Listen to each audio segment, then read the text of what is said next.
내일 모레가 우리 광복 78주년입니다. 백범 김구 선생은 이런 말씀을 하셨습니다. 네 소원이 무엇이냐라고 하나님이 물으신다면 나는 서슴지 않고 내 소원은 대한 독립이요 대답할 것이다. 그 다음 소원이 무엇이냐 하며 나는 또 세 번째 물음에도 나는 더욱 소리를 높여서 나의 소원은 우리나라 대한의 완전한 자주 독립이요 라고 대답할 것이다. 여러분, 제가 지난번에 말씀드렸듯이 우리 기독교는 애국 애족의 종교입니다. 백범 김구 선생 외에도 수많은 독립운동가들이 아펜젤러가 세운 이 배제학당과 같은 그런 선교사님들이 세운 학교에서 수학을 했고 또 신앙을 받아서 기독교인이 되었고, 그래서 독립운동가들의 다수가 기독교인들이었습니다. 그래서 한국교회는 일제강점기 때 참 많은 핍박을 받았었습니다. 미나미지로 총독이 있습니다. 일제강점기 때 한국에 총독으로 왔던 사람입니다. 우리나라 사람의 이름을 일본식으로 바꿨던 창씨개명을 주도했고 일황을 신격화하는 신사참배를 주도했던 총독, 바로 미나미지로입니다. 그는 이런 말을 했습니다.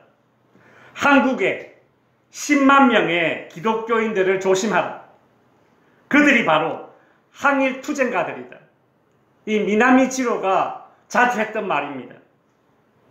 미나미 총독은 이런 생각을 가지고 있었기 때문에 한국교회를 많이 핍박했습니다.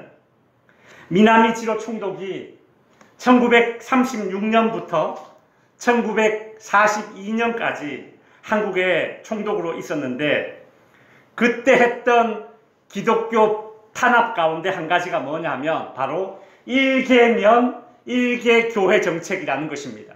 이것이 무엇인가 하면 한 개 면에 한 개의 교회만 허락해 준다라는 정책입니다. 예를 들어서 우리 다인면에 교회가 많이 있는데 다 없애고 한 개 교회만 허락해 준다. 그 시절에 수많은 교회들이 강제 폐쇄되었습니다. 작은 교회는 불타서 없어지고 좀 큰 교회는 대들보나 기둥을 뽑아서 일본군의 군막이나 경찰서를 짓는데 사용했다고 합니다. 우리 덕지교회도 미나미지로가 총독으로 있으면서 교회를 핍박했던 시기였던 1936년 10월 6일에 우리 덕지교회도 폐쇄되었죠. 불타서 없어지고 해방 이후에 비로소 재건되었다는 역사 기록을 제가 보았습니다. 이처럼 일제강점기는 대한민국에 대한 핍박이자 동시에 교회에 대한 핍박이었기 때문에 광복은 대한민국의 기쁨이자 동시에 교회의 기쁨이었습니다. 성도 여러분, 광복이란 말 그대로 빛을 되찾다라는 뜻입니다. 우리는 광복절에 무슨 빛을 되찾았습니까? 일제로부터 빼앗겼던 나라를 되찾았고, 창씨개명으로 잃었던 이름을 되찾고, 언어를 되찾고, 재산을 되찾고, 우리가 우리 스스로를 다스리는 주권을 되찾은 것입니다. 이것이 우리가 일제에게 빼앗겼던 빛이었습니다. 그뿐만이 아니라 광복은 독립운동을 주도했던 한국교회와 이 땅의 성도들에게 빼앗겼던 종교의 자유를 되찾은 날이기 때문에 광복절은 대한민국의 기독교인들에게 더 각별한 의미가 있습니다. 교회가 광복절에 되찾은 빛은 무엇입니까? 무너진 교회를 되찾았죠. 금지되었던 예배를 되찾았습니다. 옥에 갇혀있던 교회의 지도자들을 되찾았습니다. 나는 교회다닌다, 나는 기독교인이다 라고 당당하게 말할 수 있는 신앙의 자유를 되찾은 날입니다. 이것이 광복절의 영적인 우리가 찾게 된 영적인 빛이라고 할 수가 있겠죠. 우리나라에 이런 광복절과 비슷한 날이 이스라엘 백성들에게도 있습니다. 오늘은 그 부분에 대해서 한번 살펴보고자 합니다. 성경에는 우리의 광복절과 매우 유사한 날이 두 개가 나옵니다. 그 중에 첫 번째가 유월절이고 두 번째가 불임절이라는 것입니다. 먼저 이 이스라엘의 광복절 유월절에 대해서 한번 살펴보도록 하겠습니다. 유월절은 이스라엘 민족이 430년간 애굽, 오늘날의 이 이집트라는 나라에서 노예 생활을 하다가 자유를 얻어서 탈출하게 된 것을 기념하는 날이 바로 유월절입니다. 유월절은 히브리어로 페사흐라는 단어인데 이 단어가 가지고 있는 뜻은 뛰어넘다, 그냥 지나쳐가다 라는 뜻이 있습니다. 뭐라고요? 뛰어넘다, 그냥 지나쳐가다. 페사흐, 유월절. 뭐가 뛰어넘어갔습니까? 뭐가 그냥 지나쳐갔습니까? 애굽에 내렸던 10번째 재앙, 즉 장자 죽음의 재앙이 이스라엘 백성들에게는 임하지 않고 그냥 건너뛰었습니다. 그냥 지나쳐 버렸다라는 뜻입니다. 애굽 땅에 모든 처음 난 짐승들과 장자들이 죽어나갈 때에 같은 애굽 땅에 살고 있는 이스라엘 민족의 장자들은 죽지 않았습니다. 그 대신 다른 어떤 존재가 죽었습니다. 그건 바로 어린 양입니다.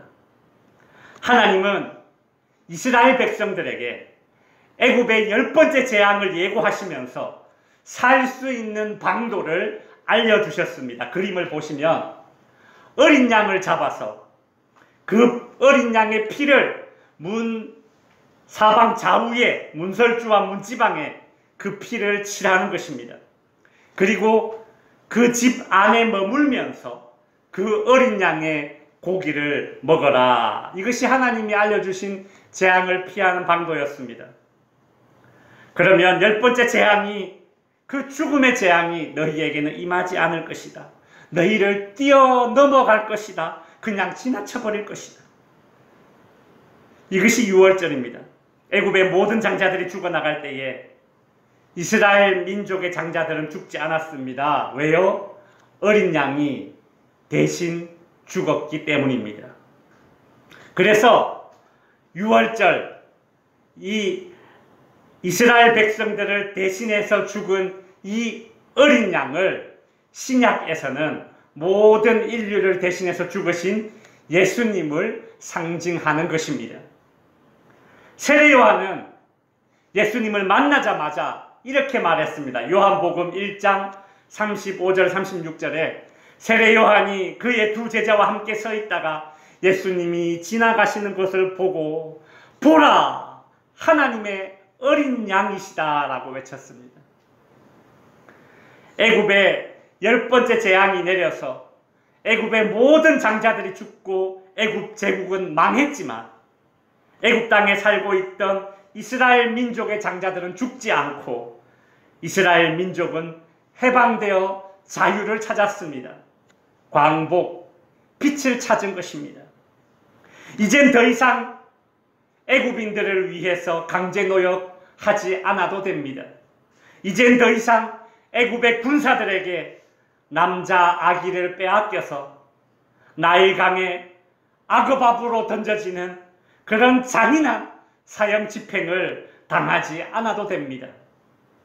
무엇보다 애굽의 그 이집트의 수많은 신들, 우상들을 섬기지 않아도 됩니다. 애굽의 신들 중에 가장 잔인했던 신, 인간이지만 신이라고 불렸던 바로 왕을 더 이상 섬기지 않아도 됩니다.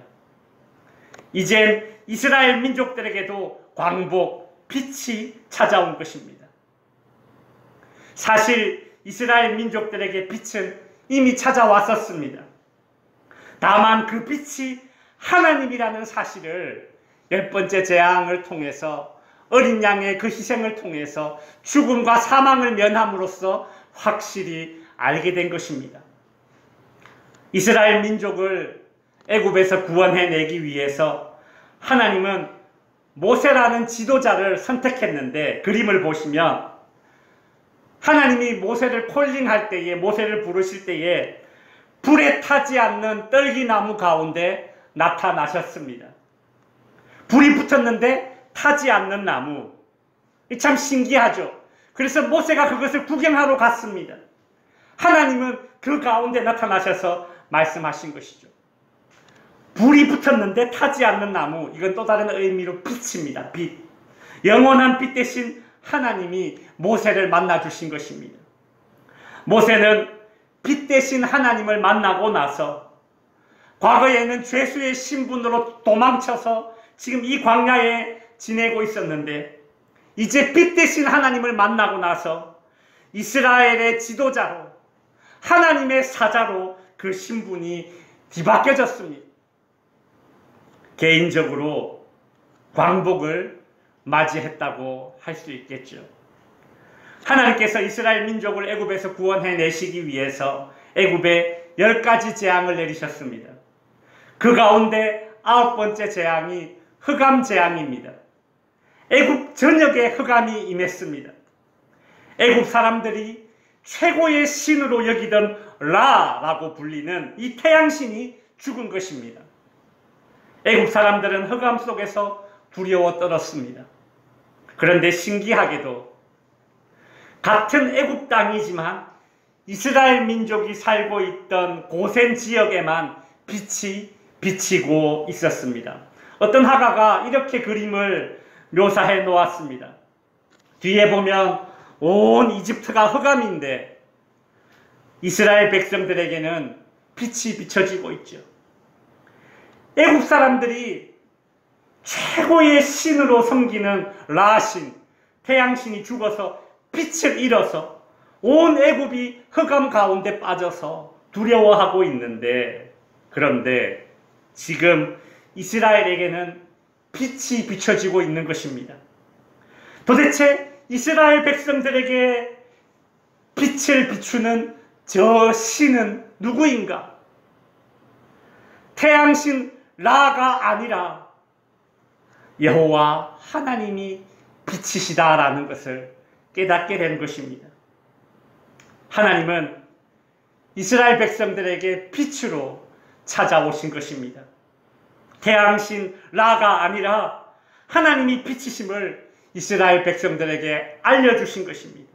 빛 대신 하나님, 그 하나님이 이스라엘 백성들로 하여금 페사흐, 즉 죽음이 그냥 지나치게 하셨습니다. 구원해 주셨습니다. 이것이 유월절의 영적인 의미입니다. 이제 이스라엘 광복절 두 번째 불임절에 대해서 알아보도록 하겠습니다. 불임절이라는 이 불임은 무슨 뜻일까요? 불임이라는 이 말은 부르라는 단어에서 나왔는데, 부르라는 단어는 제비를 뽑다, 주사위를 던지다 라는 뜻이 있습니다. 유월절이 이스라엘 백성이 애굽에서 노예 생활할 때가 그 배경이라면, 불임절은 이스라엘 백성들이 바벨론의 포로로 끌려갔을 때가 그 배경이 됩니다. 유월절은 애굽에서 노예 생활할 때, 불임절은 바벨론에서 포로 생활할 때, 두 상황 다 일제강점기 하에 한국의 상황과 매우 유사하죠. 이스라엘은 바벨론 제국에게 멸망당해 포로로 끌려갔습니다. 그렇게 70년의 시간이 흘렀습니다. 이스라엘을 정복했던 바벨론 제국이 더 강한 페르시아 제국에게 멸망당했습니다. 페르시아 제국은 바벨론의 포로로 끌려왔던 이스라엘 백성들에게 야, 너네 나라로 고국으로 돌아가라, 그런 자유를 주었습니다. 그렇게 고국으로 이스라엘로 돌아간 사람들도 있고, 나는 70년간 이 해외에서 살았는데 뭐 지금 돌아간들 뭐하리? 그냥 차라리 여기서 살래. 그렇게 고국으로 돌아가지 않고 페르시아에 남아있던 이스라엘 사람들도 있었습니다.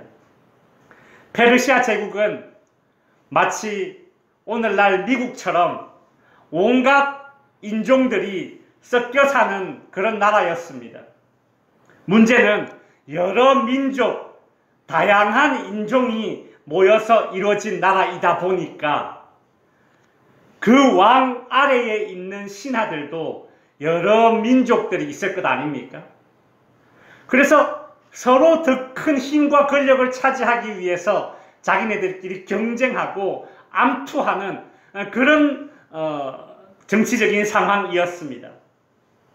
예를 들어 유대인 가운데 어떤 신하가 왕에게 인정을 받으면 이를 시기한 다른 민족 출신이었던 신하들이 왕에게 이간질을 하는 경우가 많았죠.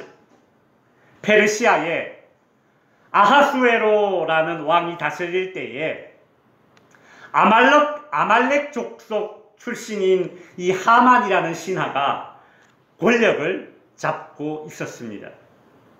그는 유대인 출신이었던 모르드게를 자신의 정적으로 여겼습니다. 라이벌인 거죠.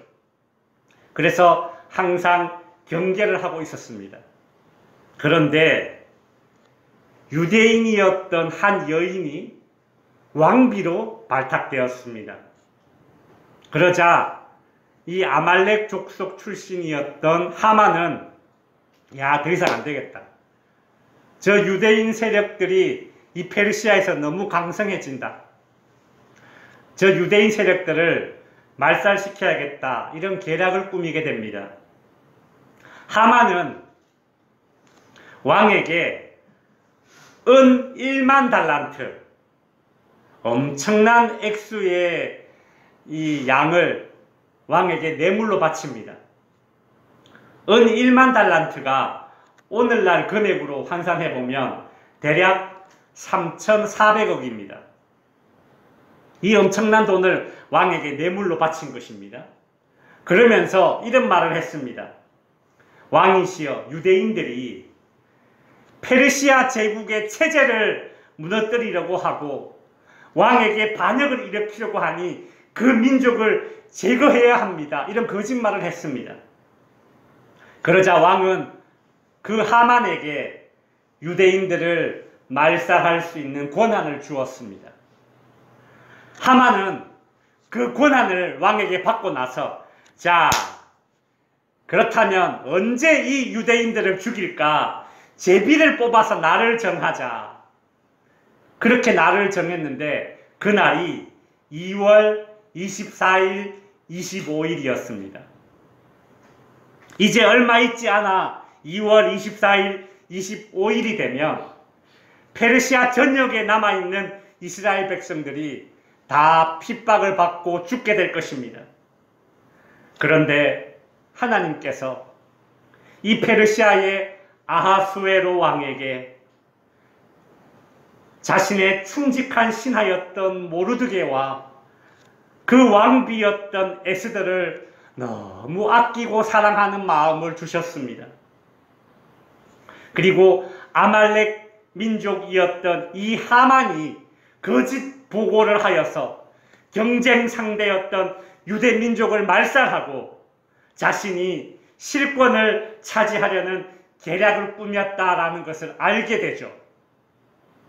아하수에로 왕은 그래서 아말렉 족속이 아니라 유대 민족의 편을 들어주게 됩니다. 그리하여 하만은 유대 민족을 말살하기로 제비 뽑아 정한 날 2월 24일, 25일에 정작 자기 자신이 그 장대에 매달려 죽게 됩니다. 그리고 하만과 함께 계략을 꾸몄던 페르시아에 있던 많은 아말렉 족속 사람들이 사형에 처해지게 됩니다.